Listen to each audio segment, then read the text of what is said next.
নমস্কাৰ আজি 22 এপ্ৰিল অসমৰ লগতে ভাৰতৰ বিভিন্ন প্ৰান্তৰ পৰা সন্ধিয়াৰ কেইবাটাও খবৰ আহি পৰিছে এই মুহূৰ্তত জনাইছো ব্ৰেকিং নিউজ লোকসভা নিৰ্বাচনৰ পূৰ্বেই প্ৰধানমন্ত্ৰী নৰেন্দ্ৰ মোদীয়ে লৈছে মিছাৰ আশ্ৰয় এবাৰ প্ৰধানমন্ত্ৰী নৰেন্দ্ৰ মোদীৰ মুখত হিন্দু মুছলমানৰ ৰাজনীতি নিৰ্বাচন আয়োগক বুঢ়া আঙুলি দেখুৱাই নিৰ্বাচনী প্ৰচাৰ চলাইছে সাম্প্ৰদায়িক ৰাজনীতিৰে প্ৰধানমন্ত্ৰী মোদীয়ে প্ৰধানমন্ত্ৰী নৰেন্দ্ৰ মোদীয়ে কৈছে মুছলমানক সম্পত্তি বিতৰণ কৰিছে মনমোহন সিঙে প্ৰাক্তন প্ৰধানমন্ত্ৰী মনমোহন সিঙৰ ওপৰত এই অভিযোগ উত্থাপন কৰিছে মোদীয়ে পৰৱৰ্তী খবৰ কাক লৈ আমেৰিকাৰ উদ্বেগ কাৰ বিধিয়ে উলংঘা কৰিব ভাৰতৰ সংবিধান কাৰ জৰিয়তে ভাৰতীয় সংবিধান উলংঘা কৰা হৈছে বুলি উল্লেখ কৰিছে আমেৰিকাই এবাৰ কাৰ প্ৰসংগ উত্থাপন কৰি আমেৰিকা যুক্তৰাষ্ট্ৰই কৈছে যে কাৰ বিধিয়ে সিএৰ বিধিয়ে উলংঘা কৰিব ভাৰতীয় সংবিধান আন এটা খবৰ ভাৰতৰ জনপ্ৰতিনিধি আইন 1951ৰ নিৰ্বাচনী আচৰণ বিধি উলংঘা কৰিছে প্ৰধানমন্ত্ৰী নৰেন্দ্ৰ মোদীয়ে উচ্চতম ন্যায়ালয়ৰ ৰায় সকলো অৱজ্ঞা প্ৰধানমন্ত্ৰী মোদীৰ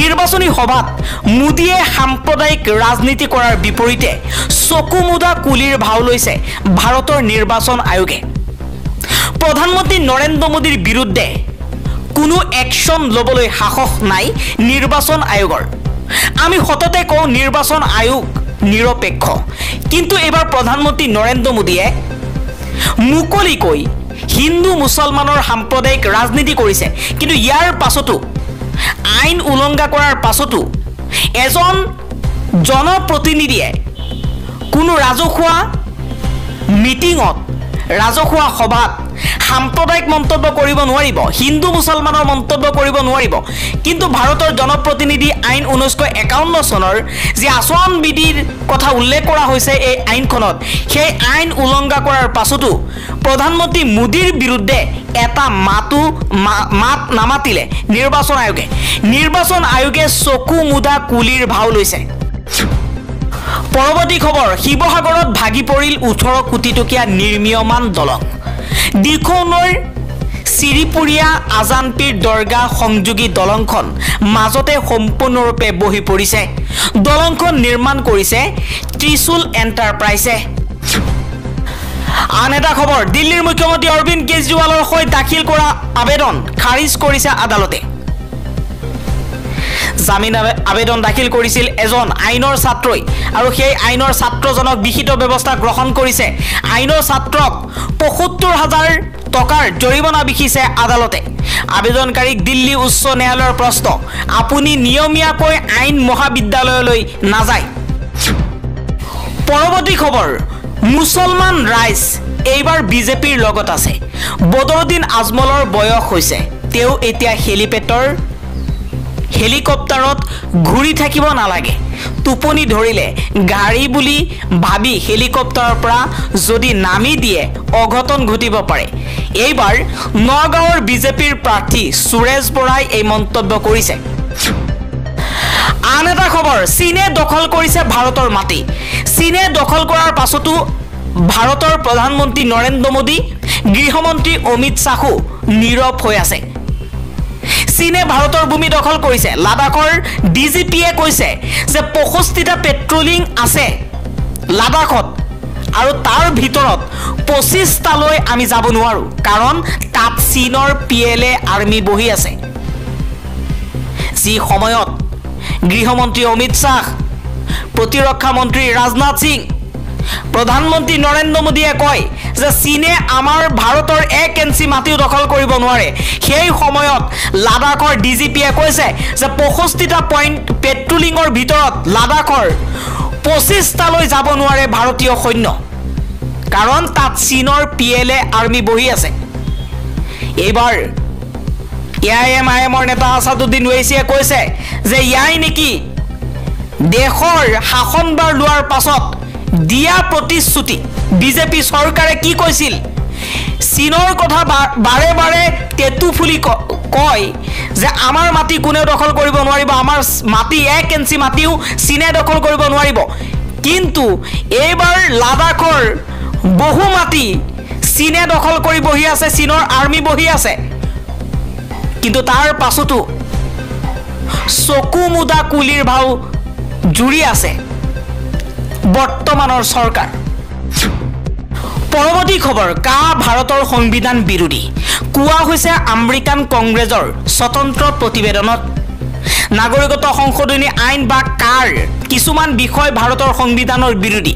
ইয়াত দেশৰ বিৰোধী দল বা কোনো সমাজসেৱী মানৱ অধিকাৰ সংগঠনৰ দাবী নহয়। আমেৰিকান কংগ্ৰেছৰ এটা স্বতন্ত্ৰ গৱেষণা গোটৰ প্ৰতিবেদনত এই দাবী কৰা হৈছে। 1965 চনৰ নাগৰিকত্ব আইন সংশোধন কৰি কা প্ৰস্তুত কৰা হৈছে। সংসদে ইয়াক গৃহীত কৰাৰ 4 বছৰৰ পাছত যোৱা মাৰ্চ মাহত মুকলি কৰা হৈছে। সংশোধিত আইনখনে নাগৰিকত্বৰ প্ৰমাণ অবিহনে পাকিস্তান, বাংলাদেশ আৰু আফগানিস্তানৰ পৰা শৰণাৰ্থী হিচাপে ভাৰতলৈ অহা অমুছলমানক নাগৰিকত্বৰ অনুমতি প্ৰদান কৰিছে। 2014 চনৰ ডিচেম্বৰৰ পূৰ্বে ভাৰতলৈ অহাসকলক কোনো নথি পত্ৰ অবিহনে নাগৰিকত্ব প্ৰদান কৰা হ'ব বুলি ঘোষণা কৰিছে এই আইনখনত। আমেৰিকান কংগ্ৰেছৰ নিৰপেক্ষ গৱেষণা প্ৰতিবেদন অনুসৰি কাৰ মূল কথা হ'ল 3খন দেশৰ শৰণাৰ্থী হৈ অহা 6টা ধৰ্মৰ লোকক নাগৰিকত্ব প্ৰদানৰ বাট মুকলি কৰা, য'ত মুছলমানসকলক ৰখা হোৱা নাই, আৰু ইয়াত ভাৰতীয় সংবিধানৰ কিছুমান নিৰ্দিষ্ট ধাৰা উলংঘা কৰা হৈছে। ৰাষ্ট্ৰীয় নাগৰিকপঞ্জী বা NRCৰ সৈতে জড়িত কাই ভাৰতৰ মুছলমান জনসাধাৰণৰ অধিকাৰ বিপন্ন কৰিব পাৰে বুলি প্ৰতিবেদনত উদ্বেগ প্ৰকাশ কৰা হৈছে। কাৰ বিৰোধিতা কৰাসকলে সাহসীয় বিজেপিৰ উদ্দেশ্যক লৈ সন্দেহ প্ৰকাশ কৰা বুলিও প্ৰতিবেদনত উল্লেখ কৰা হৈছে। পৰৱৰ্তী খবৰ, 300 অতিক্ৰম কৰিলে কেজৰিৱালৰ লেবেল। তিহাৰ জেলৰ সন্মুখত আপৰ প্ৰতিবাদ। অৰবিন্দ কেজৰিৱালক লৈ মধুমেহ বিতৰ্কই পুনৰ চৰ্চা লাভ কৰিছে। দিল্লীৰ মুখ্যমন্ত্ৰীৰ আম আদমি পাৰ্টিয়ে দাবী কৰিছিল যে কেজৰিৱালৰ দেশত চেনীৰ মাত্ৰাই 300 অতিক্ৰম কৰিছে। দেওবাৰে দিল্লীৰ তিহাৰ জেলৰ সন্মুখত হাতত ইনচুলিন লৈ প্ৰতিবাদ সাব্যস্ত কৰিছে আপৰ নেতা কৰ্মীসকলে। আম আদমি পাৰ্টিৰ মুৰব্বী কেজৰিৱালে দিল্লীৰ ৰাউছ এভিনিউ আদালতৰ কাষত তেজত চেনীৰ মাত্ৰা নিয়মিতভাৱে পৰীক্ষা কৰিবলৈ অনুমতি বিচাৰিছিল। লগতে তেওঁক চিকিৎসকৰ পৰামৰ্শ লোৱাৰ সুযোগ দিয়াৰ বাবে অনুৰোধ জনাইছিল। বৃহস্পতিবাৰে একেটা গোচৰৰ শুনানিত ইডিৰ বিশেষ অধিবক্তা জুহেব হুছেইনে কৈছে যে দিল্লীৰ মুখ্যমন্ত্ৰীয়ে ইচ্ছাকৃতভাৱে জেলত অধিক মিঠাই আৰু আম খাই ব্লাড চুগাৰ বৃদ্ধি কৰিছে। ইডিয়ে লগতে দাবী কৰিছে যে দিল্লী আবকাৰী দুৰ্নীতিৰ গোচৰত গ্ৰেপ্তাৰ হোৱা কেজৰিৱালে তেজত চেনীৰ মাত্ৰা উঠা নমা কৰা দেখুৱাই জামিন লাভ কৰিব বিচাৰে। দেওবাৰে আম আদমি আপৰ নেতা তথা দিল্লী চৰকাৰৰ মন্ত্ৰী আতিশী মাৰ্লেনাই দাবী কৰিছে যে কেজৰিৱালৰ চেনীৰ মাত্ৰাই 300 অতিক্ৰম কৰিছে। উল্লেখ্য যে যদি কোনো ব্যক্তিৰ চেনীৰ মাত্ৰা 300তকৈ অধিক হয় তেন্তে ইয়াক যথেষ্ট বিপদজনক বুলি গণ্য কৰা হয়। দেওবাৰে আতিশীয়ে কৈছে কেজৰিৱাল যোৱা 20 দিন জেলত আছে। 30 বছৰ ধৰি তেওঁ ডায়েবেটিছ ৰোগী। কেজৰিৱালৰ চেনীৰ মাত্ৰা 300ৰ ওপৰত। আপুনি পৃথিৱীৰ যিকোনো ডাক্তৰক সুধিব, তেওঁ আপোনাক ক'ব যে এই পৰিস্থিতিত ইনচুলিন অবিহনে মধুমেহ নিয়ন্ত্ৰণ কৰিব নোৱাৰি।